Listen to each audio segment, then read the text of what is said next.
Hello, welcome to Recovery Demystified, a show where we explore our relationship to substances from a radical, non-religious, and empowering lens. Our sobriety is not a purity contract. It is an invitation to become curious about ourselves and find our own unique paths to growth and healing. If you've been questioning the role of alcohol or drugs in your life and haven't found the resources that you need, you're in the right place. Let's get started. Hello. Welcome back to Recovery Demystified. My name's Early. I'm so happy to have y'all here today. Today, I have a really special interview. It is with someone named Mori, who's from the Collective Coalition of San Diego. And I accidentally stumbled upon their podcast, which is called Queering Up Harm Reduction, because I was checking to see if my search engine optimization was working for the keywords that I want people to be able to find this podcast with. And I saw theirs and I listened, and it's really great. And I was so excited to find other people doing similar work, people that are super rad and thinking about intersectional identities and just really digging in, thinking about the complex history of how we got to the situation that we're in today, and things like the war on drugs, the origin of harm reduction, and stuff like that. So just amazingly inspirational to be able to hear about their project and what they've got going on, and just really cool to be able to connect with people doing similar work. So thank you, Meesh, for coming on the show. And as always, if you get anything out of this show, it would be super helpful for me in the spirit of reciprocity if you were able to help me out in return. And the ways that you can do that are by hitting the subscribe button or by rating and reviewing. And I know every time you listen to a podcast, the podcast host is always saying the same shit, but it actually really makes a big difference and is super meaningful. And I'm about halfway to my goal of having this podcast be listener supported financially. So if you want to contribute in that way, the link to join the Patreon is down in the show notes. Also, speaking of my search engine optimization, I just redesigned our logo because I got the feedback that when you just see the thumbnail of the logo, you couldn't tell with the toad and it saying Recovery Demystified what the podcast was about.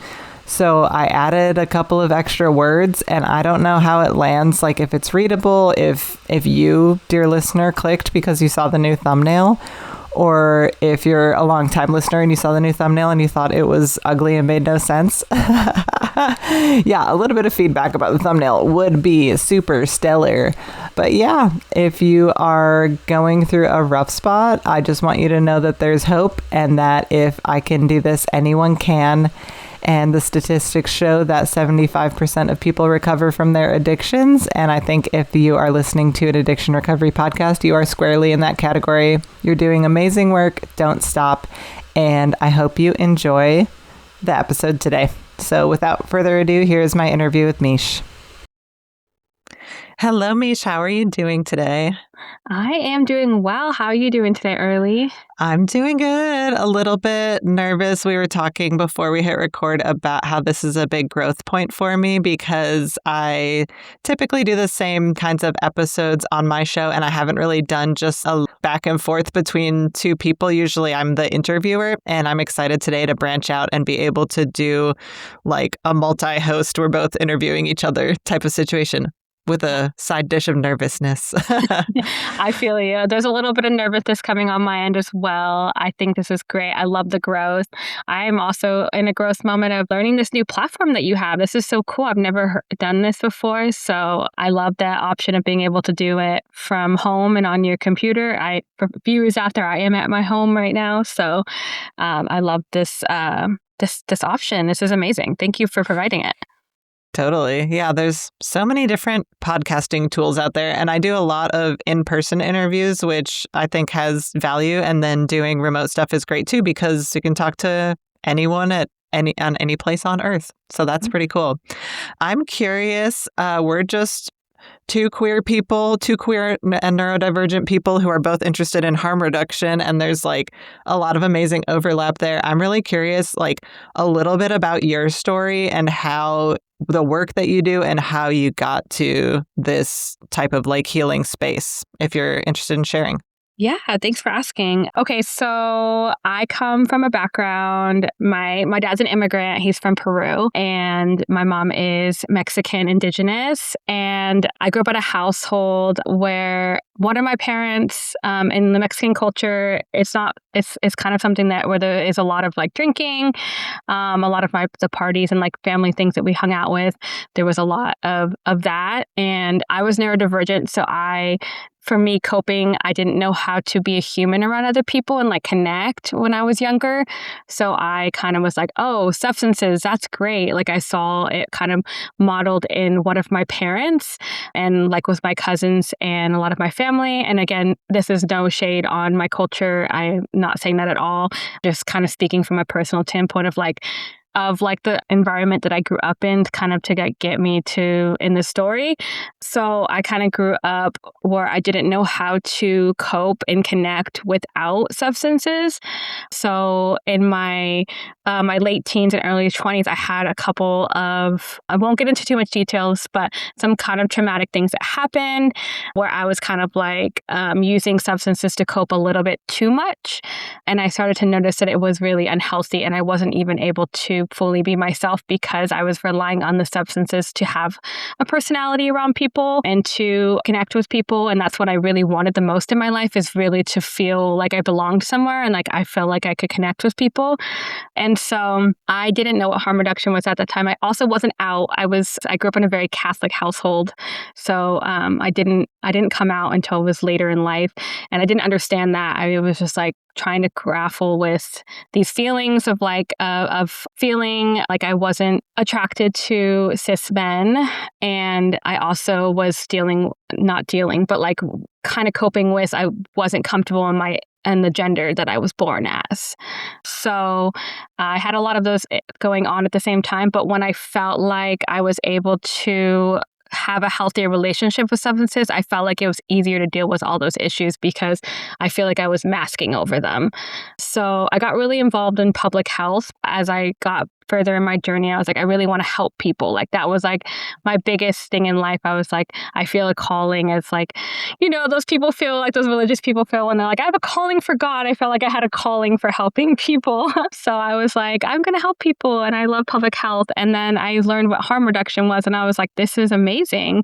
I feel like meeting people where they're at, like completely dealing with having a healthy relationship with substances when you're learning to cope and connect. Again, there's no shame in substance use at all. And I think that's a mindset everyone should have, but there is an unhealthy relationship people can have with it. And I feel like it's important to have those hard conversations when people are ready. You can never force that because everyone, it's like, I feel like substance use is kind of like sex and money. It's like one of those things in life that is so prevalent in our society, but it's like so stigmatized to talk about. And I feel like when we break that stigma of talking about harm reduction and like substance use is when we'll truly like have this connection and be able to help people in the ways that they need. And I know we'll dive more into like systemic things and different kind of marginalized groups that have different needs with this and talking about that. But yeah, I moved to San Diego and I got involved in a harm reduction organization that was fully queer, LGBTQ, and I've never been a part of that before in my life. So that was really nice. And I was able to build up a program in the last 5 years that I feel truly very proud of. But yeah. Yeah, that's quite the journey and a lot of relatable stuff in there. And then some stuff in there also that is very different from my life. I guess the short but meaty version of my story, the relatable stuff in there for me is growing up neurodivergent. I'm on the autism spectrum, but I didn't know that until I got into addiction recovery. But looking back, it should be extremely obvious. I always felt like a fucking freak, and I never felt like I fit in until I found substances. And then I was like, oh shit, like I can hang out with the cool kids now because this is the thing I need to do to get acceptance. And then also when I started drinking and using drugs, my like biochemically, it created just like extreme feelings of euphoria with me. So it was like the circumstantial thing where like people started to accept me, and then the physiological thing where I was like, holy shit, I feel like the universe just opened up. And of course, it spiraled really, really quickly. And then the social acceptance that I was receiving quickly became social rejection because I was a binge drinker. I was very extreme and I acted very badly, pretty consistently, and blacked out a lot, and then ended up experiencing really, really deep social rejection. But it was really relatable when you said, yeah, just feeling like you didn't get the instructions on how to be human or how to relate to other people. Yeah. And then one thing that was very different is I'm white and I did not grow up in an immigrant household, but I did grow up Catholic as well. So there's a lot of that like purity indoctrination, a very different racial upbringing, but also I grew up in rural Wisconsin and there was like, my hometown was just like all bars and churches. And so it's just like, yeah, very extreme sort of environment to grow up in.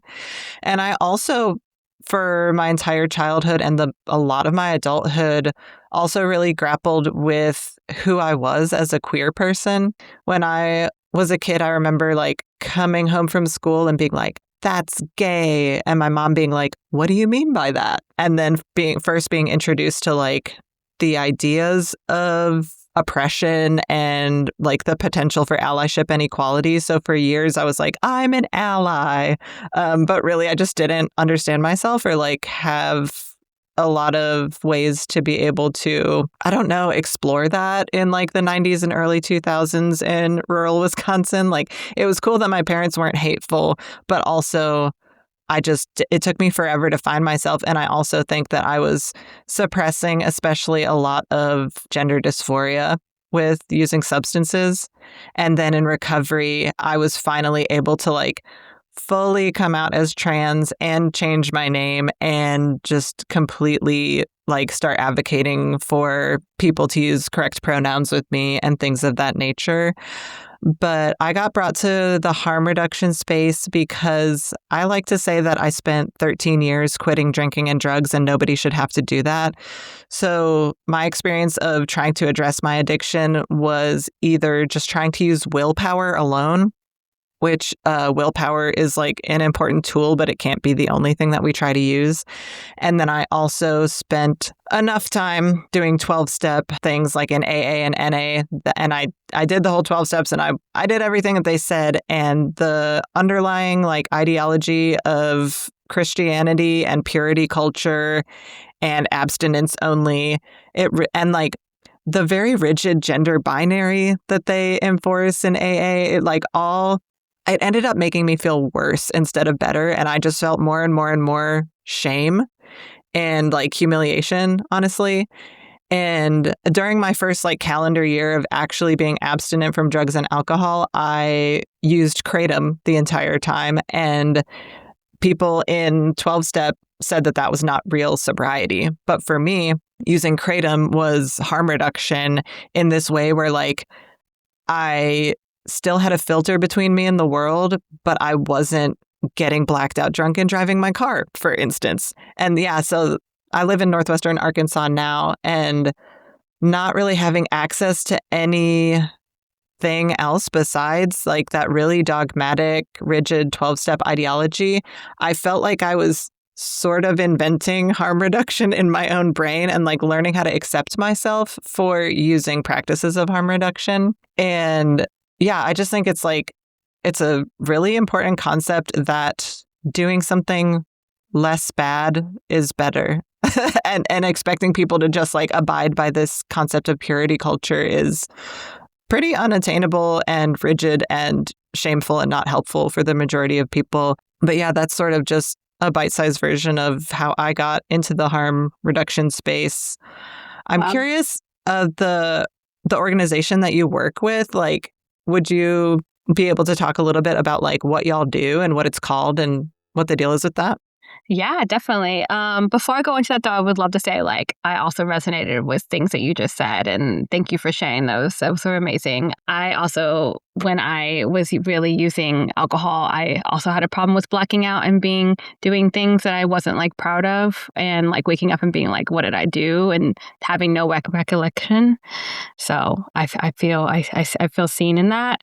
And I loved what you said about AA and NA, because I think that's why harm reduction is so important, because there isn't a lot of options out there for people that don't want full abstinence or full sobriety. And there is a lot of judgment in some of the spaces. But yeah, a little bit about the work that I do in San Diego. So I work in San Diego, California.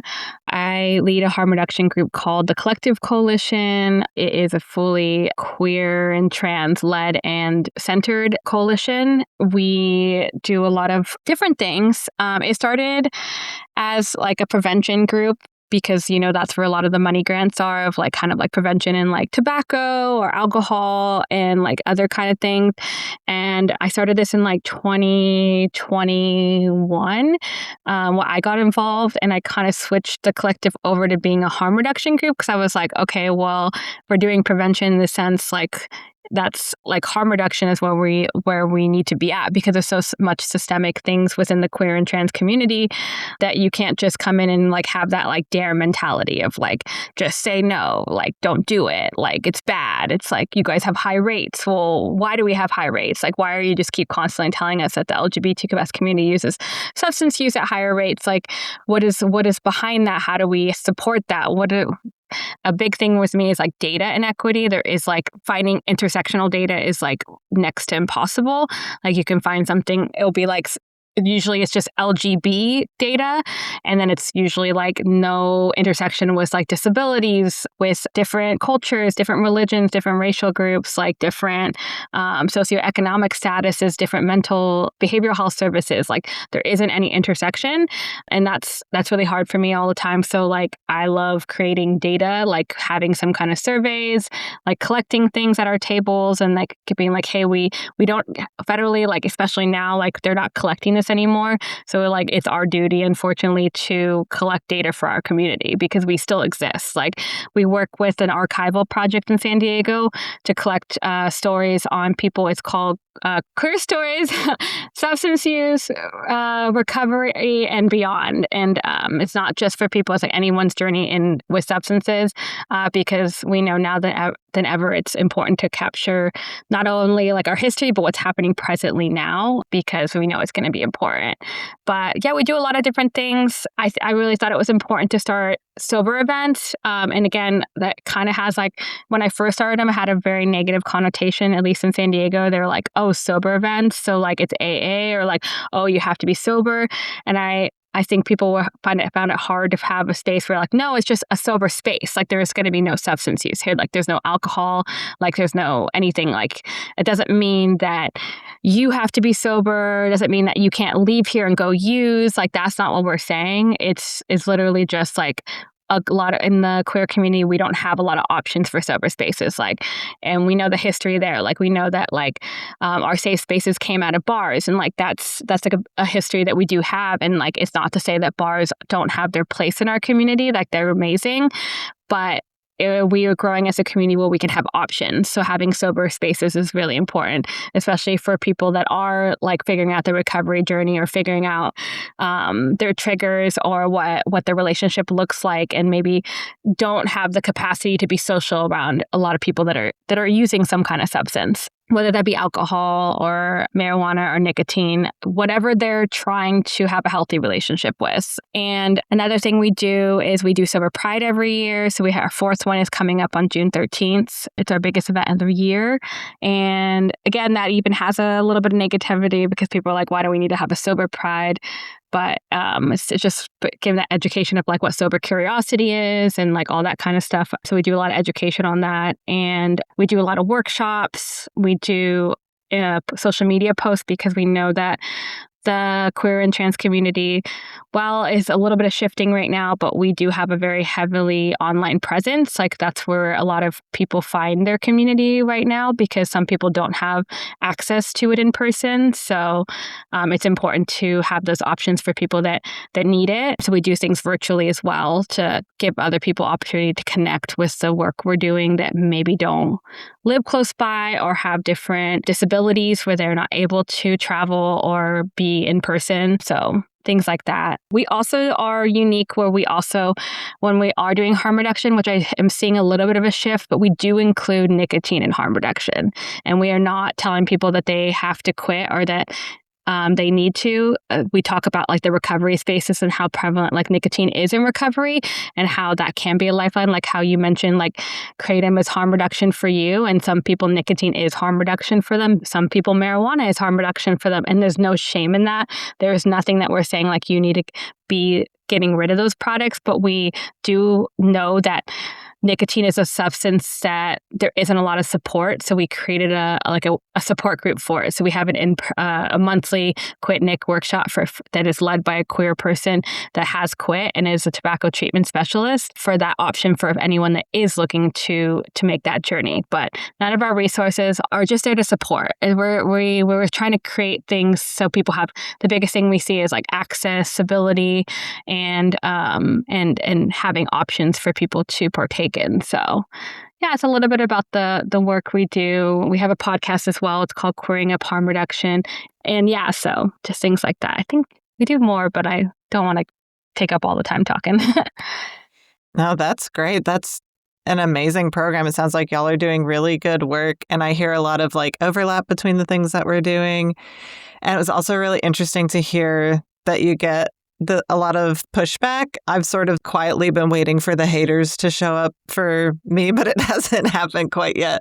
But yeah, so I founded Recovery Demystified after I got into long-term recovery, and I just experienced like person after person confiding in me, like, oh, I tried the 12 steps and it didn't work for me, or that just doesn't sound appealing at all and I want to find a different way, and I heard you found a different way. Will you talk to me about it?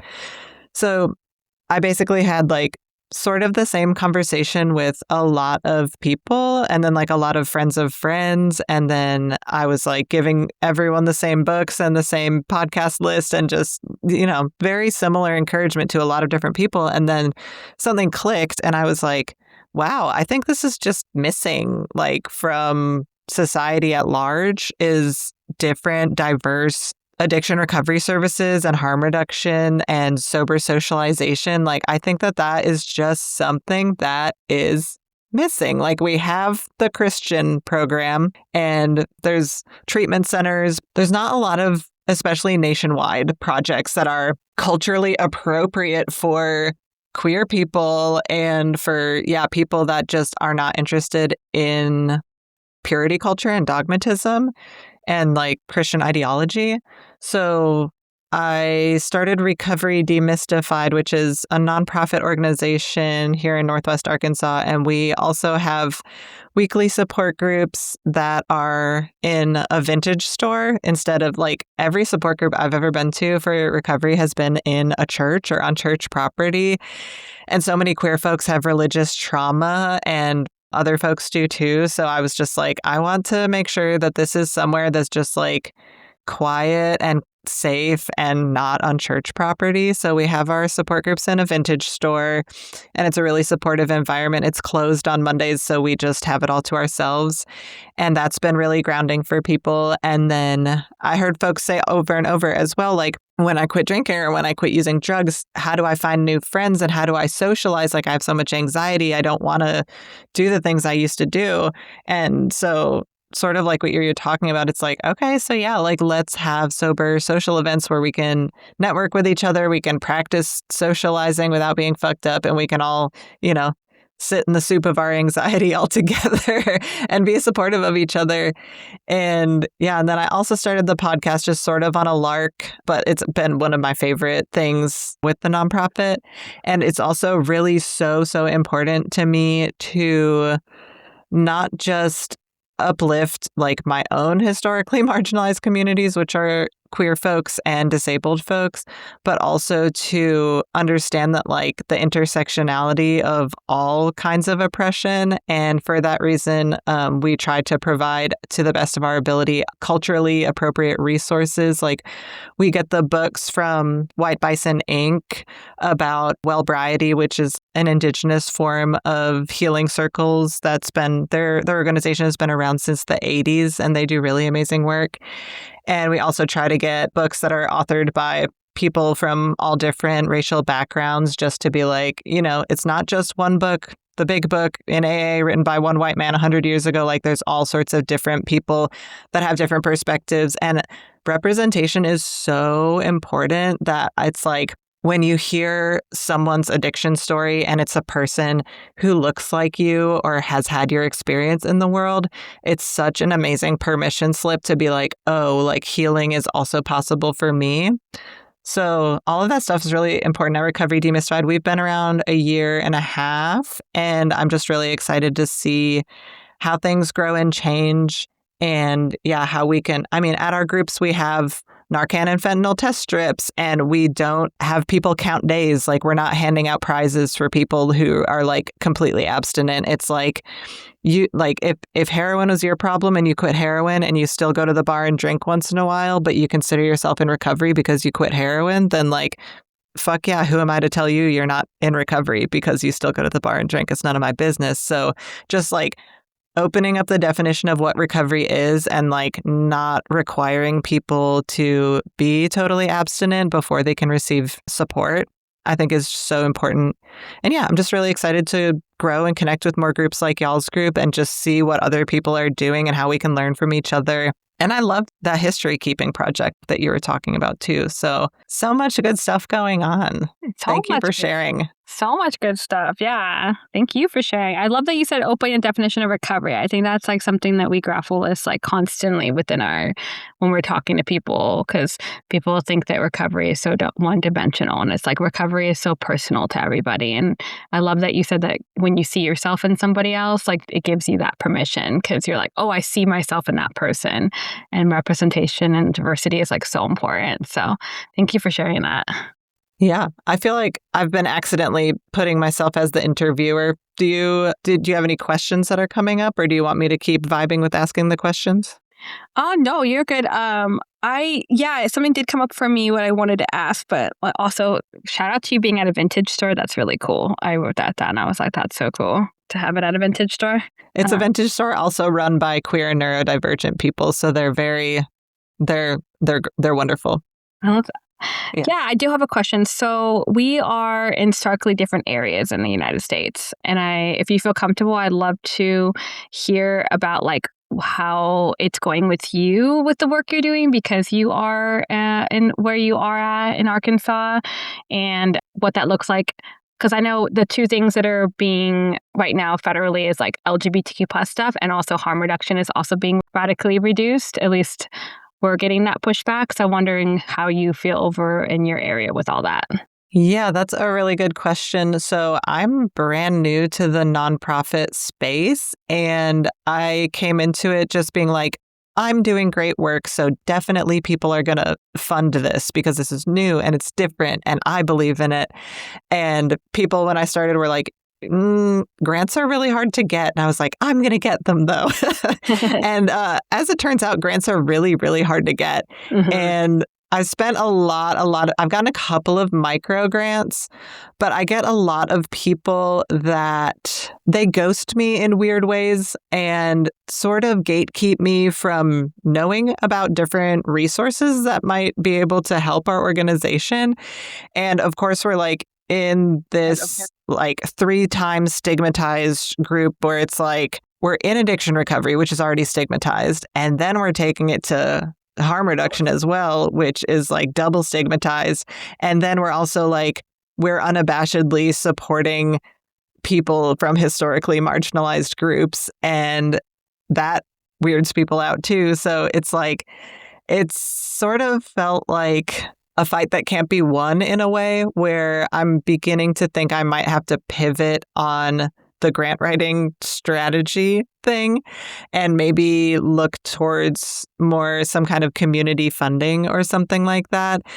Because I came into it with a lot of hope and a lot of energy, and I still have that energy, and nothing is going to make me stop doing this work. I just feel like I need to reformulate like where the support is going to come from and what my expectations are, because like you said, it's just, even if there in the past were more resources for folks doing this kind of work, that the political climate, especially in red states, is just that the resources, the meager resources that may have previously existed are becoming more and more and more scarce.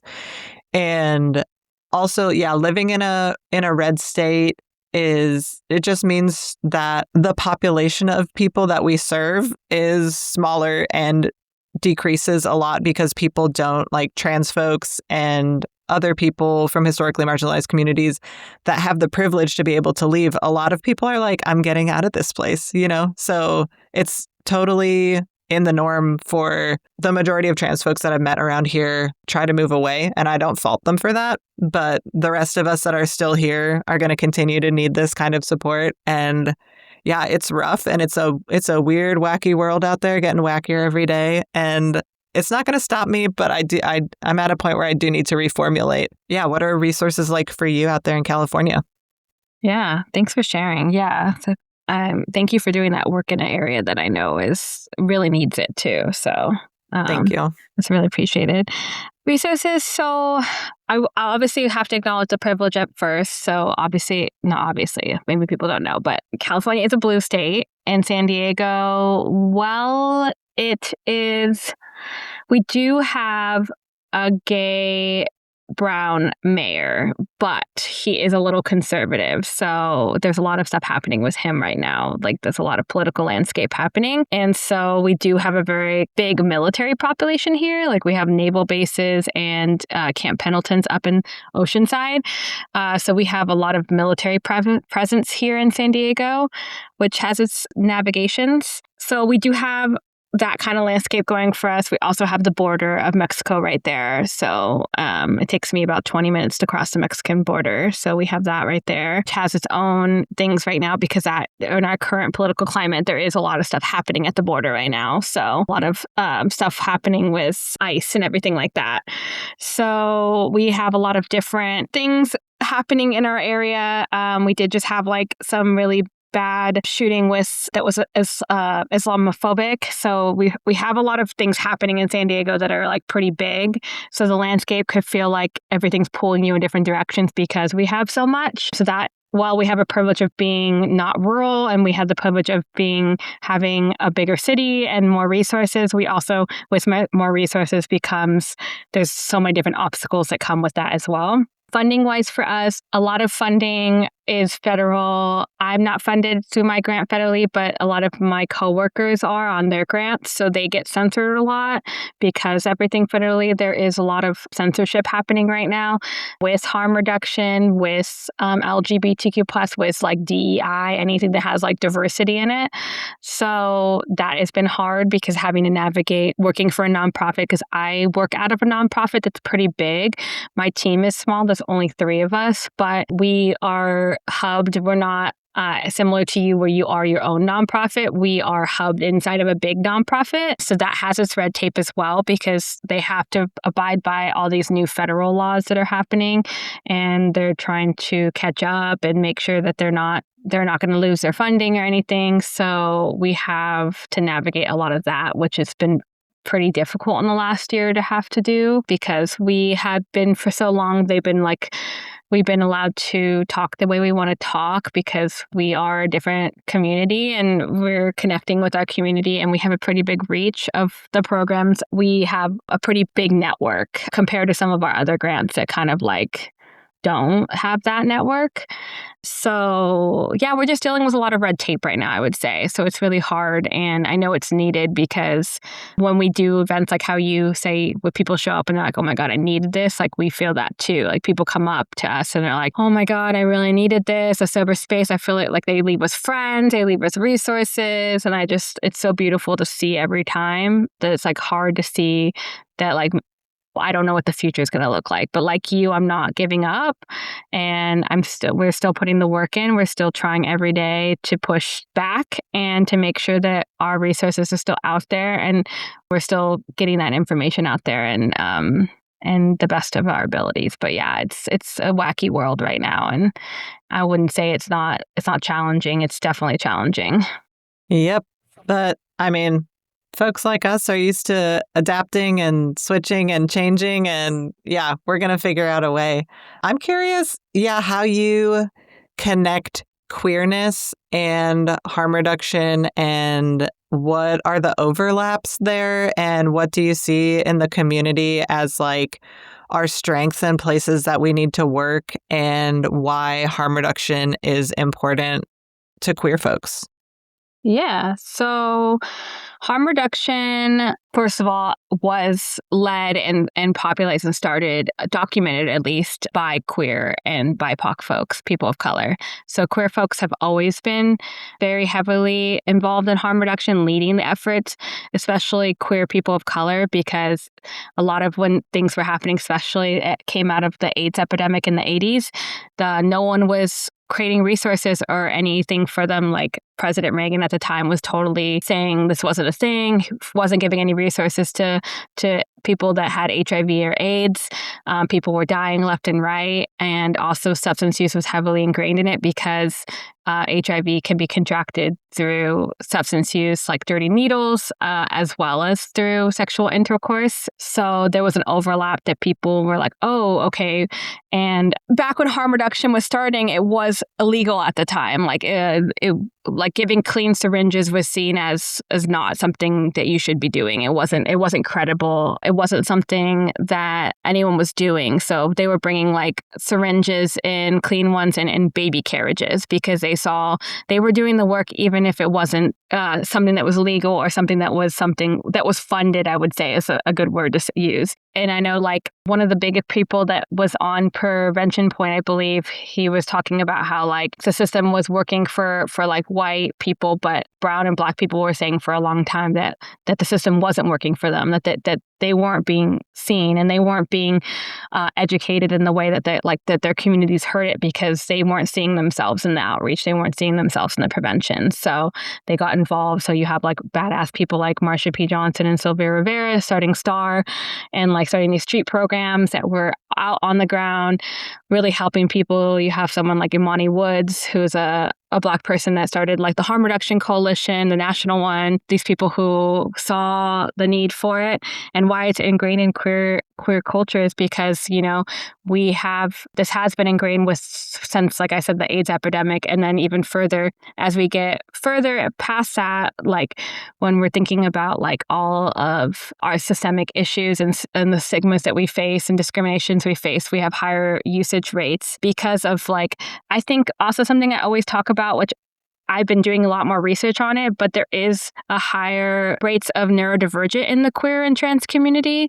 And then there's also a correlation between neurodivergence being more prone to substance use disorder because we use it to mask and we use it as a way to like connect. We both shared that in our story earlier.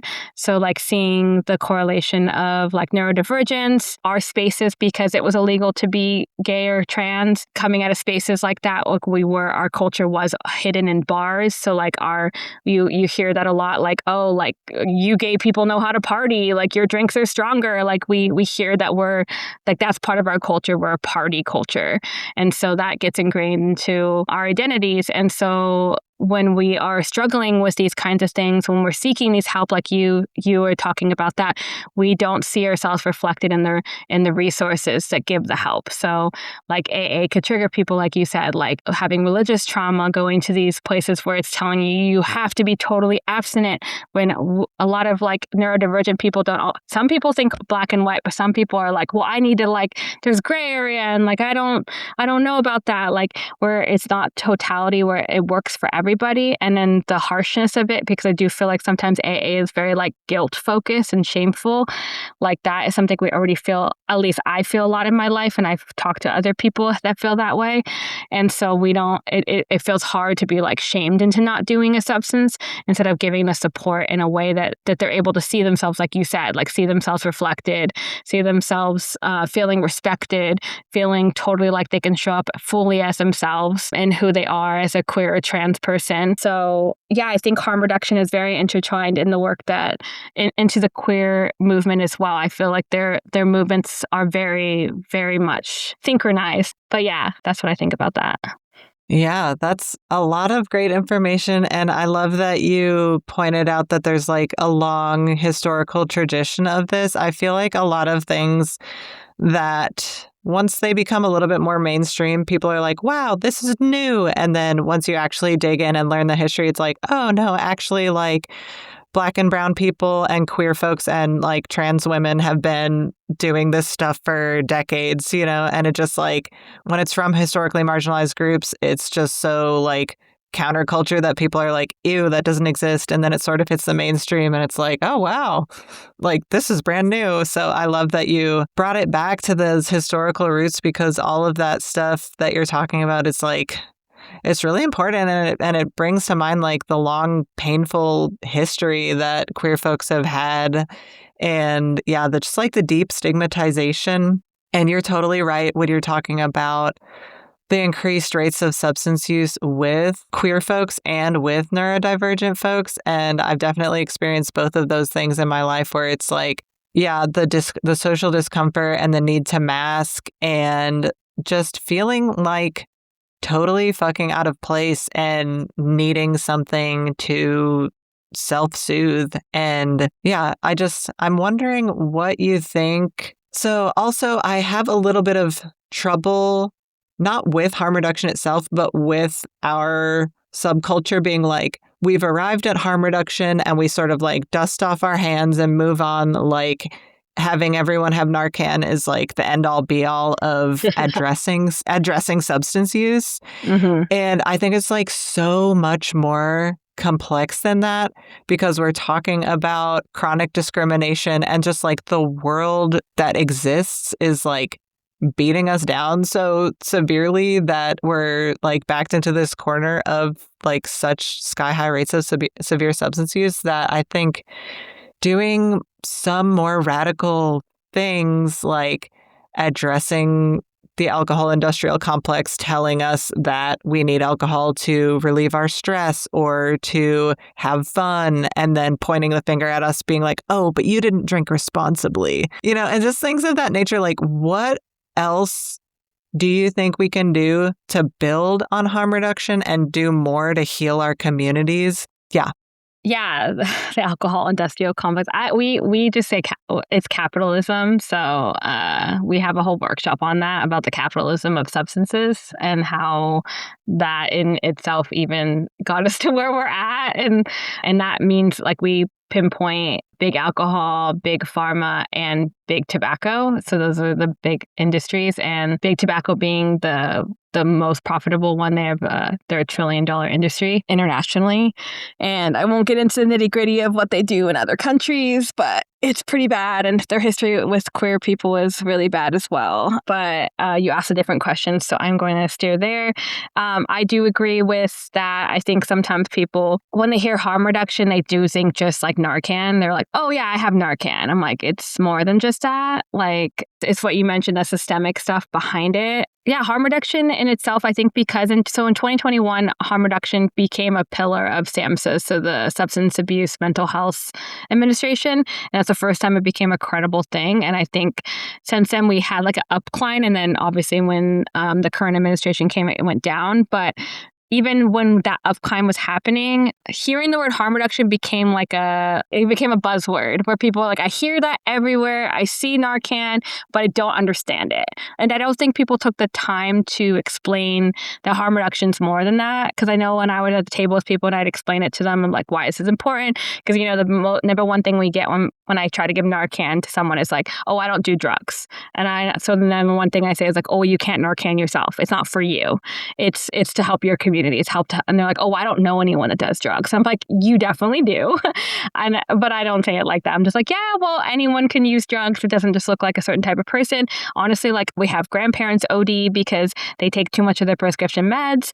So that happens a lot. Sometimes they have teenagers in the house and it doesn't mean they don't mean to, but like they could take some Adderall from the street because they're trying to like, have a little fun or something. And then it just at one time. So I'm like, it's just good to have. And like that education behind it is not there. People just see it as like, oh, this is to help a homeless, like someone that's unhoused. And it's like, yes, but there's like, it's not just unhoused people that use drugs at weights where they could OD. Anyone could OD, any person. And I think it's still stigmatized of like OD is like, if you do substances, it's a default of character. And I think that's the biggest thing is a stigma use around substances. It's like, we hear that all the time is like, you know, oh, well, you did this to yourself, or like, these are going to be kind of triggering words, but like, oh, you're weak, or you didn't try hard enough, or you're not a functioning person in society. And you hear that a lot with people who use substances. And it's just like, that in itself needs to be changed, because there's a lot of people that suffer in silence and they don't want to receive any support because they don't want to have the stigma of that they're struggling with substance use.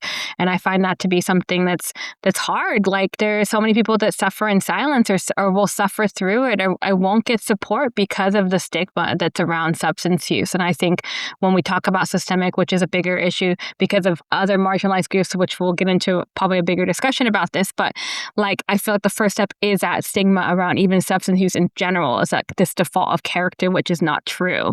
And I think that is something that I see where when we talk about harm reduction is like, people just are thinking that harm reduction is like enabling drug use. And I don't agree with that, because I think it's important to treat people who use substances as human beings and to acknowledge that there are things that got them to where they are today, and that there's a lot of barriers and there's a lot of trauma that happens that could get someone to somewhere. And also addiction is real, and addiction for some people feel like don't realize that it's actually like, you know, it's something that's in your brain for some, and it is something that is a mental health thing. So yeah.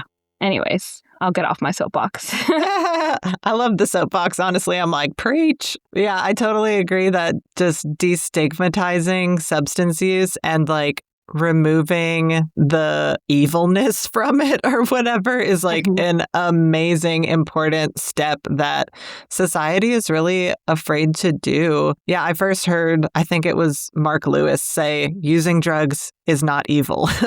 Yeah.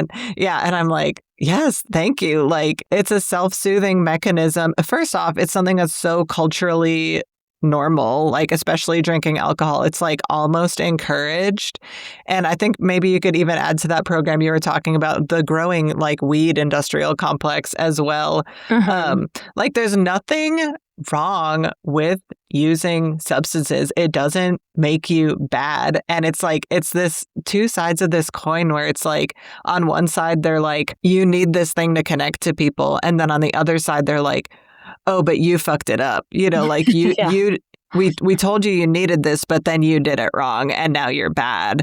And yeah, it's like, it's the only mental health problem that people prescribe spirituality as a cure for.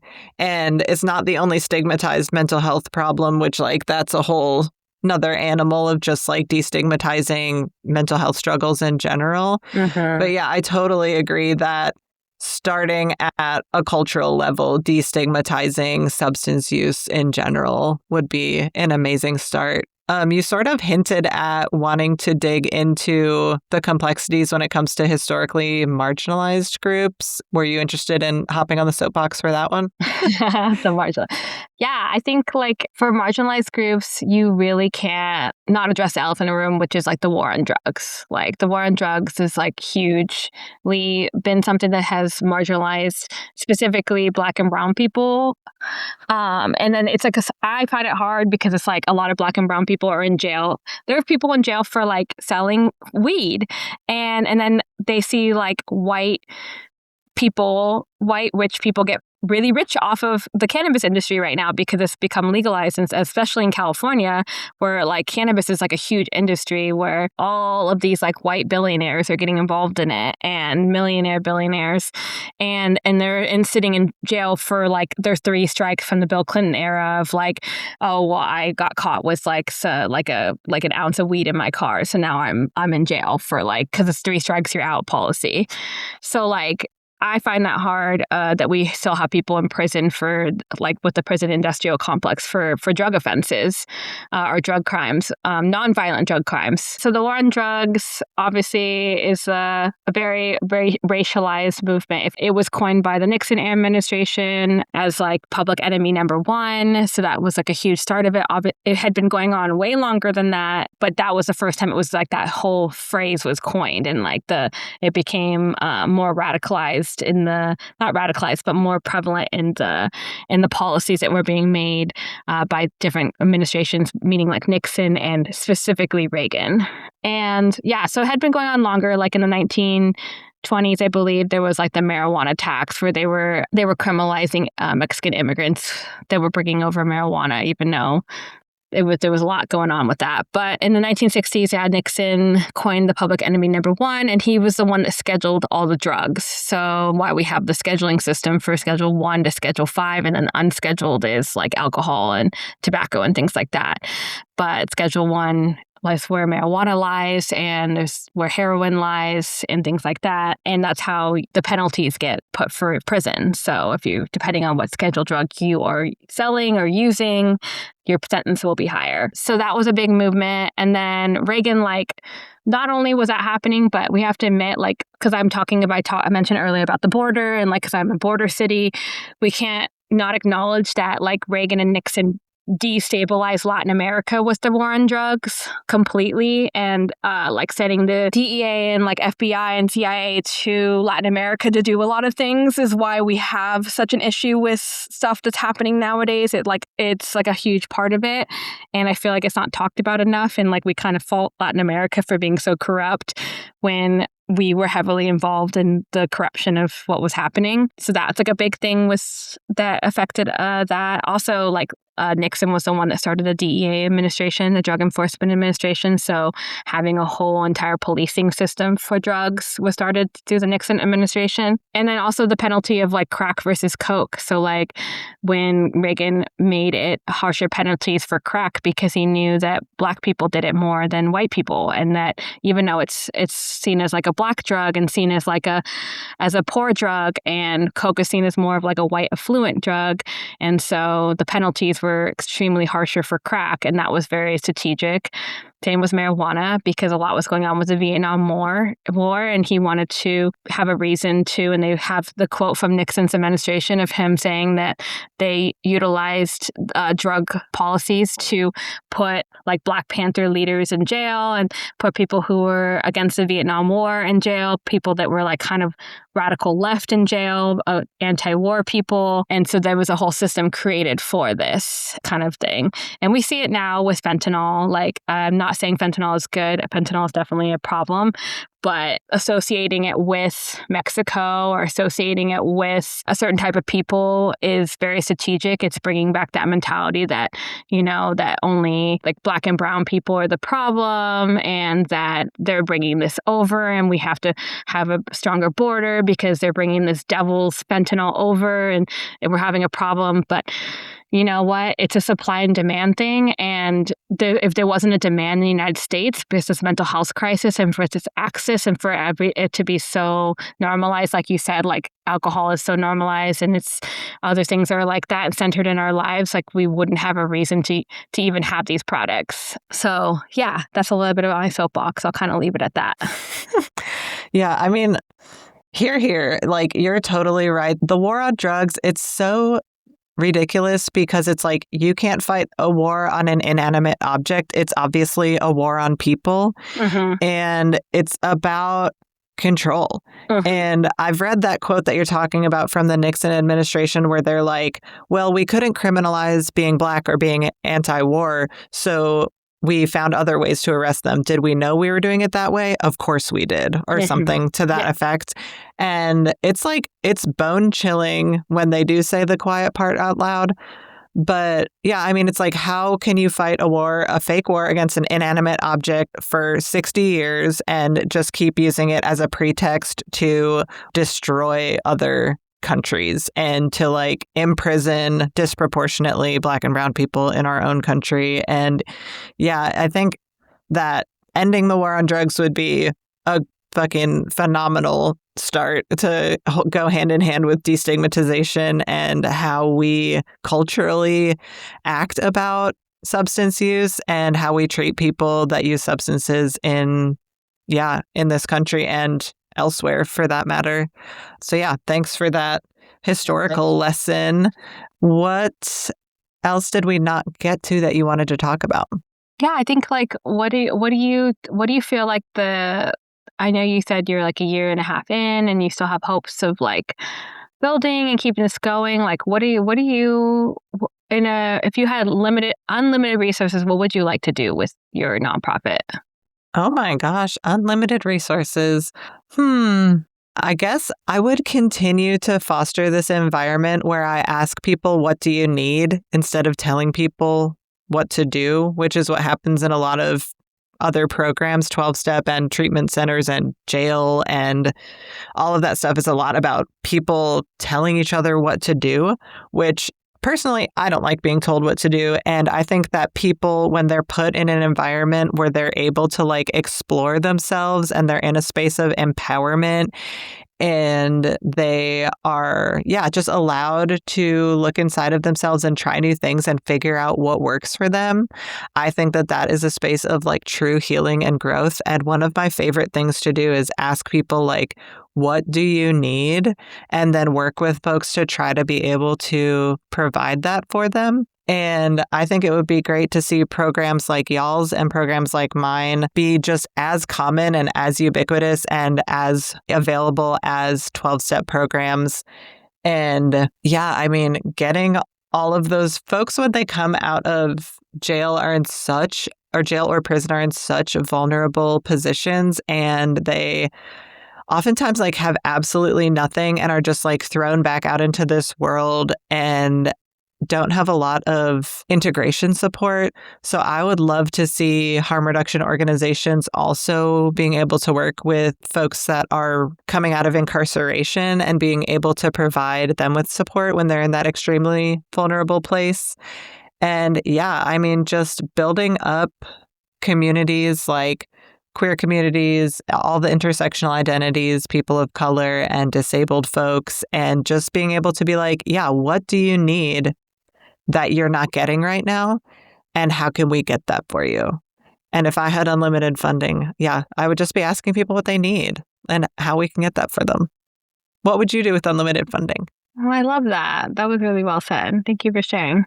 I feel similarly. I feel like expanding access and options is so important. I know right now we're helping support, there's a group in San Diego called Queers in Recovery, and they are trying to build their own group outside of AA is having that option. So like supporting other chapters of people kind of doing similar work is like the vision for me is like, how do we support each other? We're doing similar work. And I think that goes into what you said about like people coming out of prison. I feel like there's so many different needs in the world, and building all these bridges to each other is going to empower us more than like, I feel like sometimes we get so siloed in the work that we're doing that, I'm only working on substance use. Or someone's like, I'm only working on food insecurity support. Like I work at a food pantry or something, or like whatever they decide that they're doing. And I feel like all these issues are interconnected. And I feel like my dream would be to have some kind of thing where we could, because I do feel like in the nonprofit world, we all, instead of like collaborating a lot, there's a lot of fighting for funding.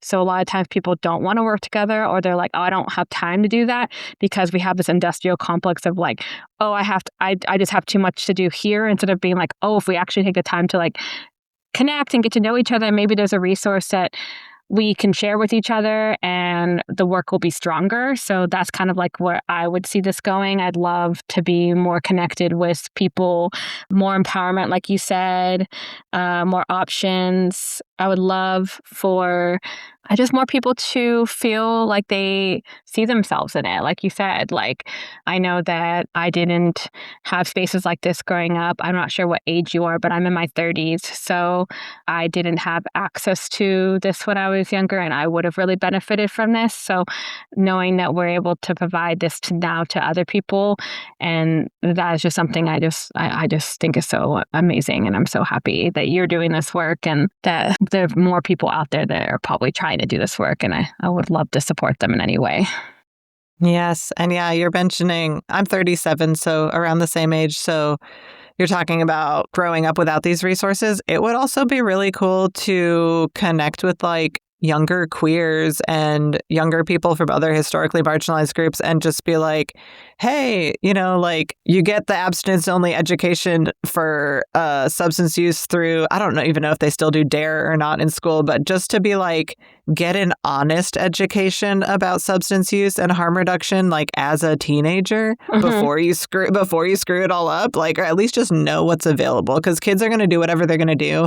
But yeah, being able to connect with younger folks and do like actual honest education, I think would be really cool too. That is really cool. I think it's not DARE anymore. It's Red Ribbon Week they do at the schools. It's like a whole week where they like pledge not to do drugs. Yeah. For a whole week. Yeah, like do like a whole week of like substance use prevention, and then like they make a pledge that they're like, I will be drug free, you know? But yeah, I think youth stuff is really important. Yeah, it's funny you mentioned that. We just had someone reach out to us like a couple of weeks ago, and they wanted to start a youth recovery group that's out of AA, and they were like asking for like advice. And I was like, oh my God, a youth chapter, that's so amazing. And like having that opportunity to like mentor and build that kind of connection to youth is so important. So thank you for mentioning that. Totally. Yeah. Was there anything else that we didn't get to that you wanted to talk about? I don't think so. Just gratitude, just making sure that we had this conversation, and thank you for reaching out and finding us. And I'm so glad. I love your zine. It's so good. I shared it with my whole team, and I also love that you do a land acknowledgement in your zine. That was such a great idea. Yeah, there's also like a really, really long, like beautiful history of Indigenous folks on this continent doing addiction resistance work, like dating back to the 1700s. There's so much, and it's all like really swept under the rug. Like AA acted like they invented the support group, but actually that stuff was Indigenous folks who have been doing that for hundreds of years. But yeah, thank you. Per usual. Usually it's per usual. Yeah. Well, I mean, I usually end with the same two questions, and I would love to hear your answer to them. What do you think people don't understand about addiction? I think people don't understand that addiction is complex, and it's not one-dimensional, and it's different for everybody. And there's a spectrum to it. There's some people who, like, it's so ingrained where, like, if they're in front of something, they don't have that willpower, versus there's people who have addiction where it's only certain substances or certain times. Addiction looks different for everybody. And I feel like we have this one-dimensional view, not we, us, meaning me and you, but like the society in general has like a one-dimensional view of like what addiction looks like. And I hope people know that it looks different in everybody. Yeah, it's way more than just the person with the brown paper bag under the bridge. There's a lot of different ways it could look. If you could talk to someone in the darkest days of their addiction, what would you say to them? You're not alone, and that there are people out there that love you and want to support you when you're ready. And I hope that you feel loved and supported. And is there anything that I can do or I can provide for you that can make you feel more supported in the journey and what you want to do in your next steps to figuring it out? Yeah, thank you for saying that. I feel like that's something that comes up a lot, where people in the darkest days of their addiction feel alone.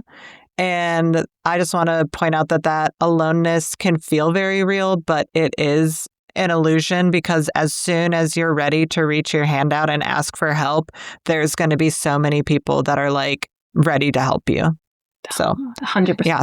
All right. Thank you for joining me today. It was really great speaking with you. Thank you. Thank you for having me. Thanks for tuning in to another episode of Recovery Demystified. If you like what you heard, share it with a friend or rate and review us so we can reach a larger audience. Recovery Demystified is produced and edited by me, Early Brunner. Stevie Petet made our logo. Our beautiful theme music is by Logan Bragg, and our social media manager is Kaylee Bausch. We are entirely supported by your generous donations as a 501c3 nonprofit. You can find a link to donate in the description. May you be happy and free, dear listener.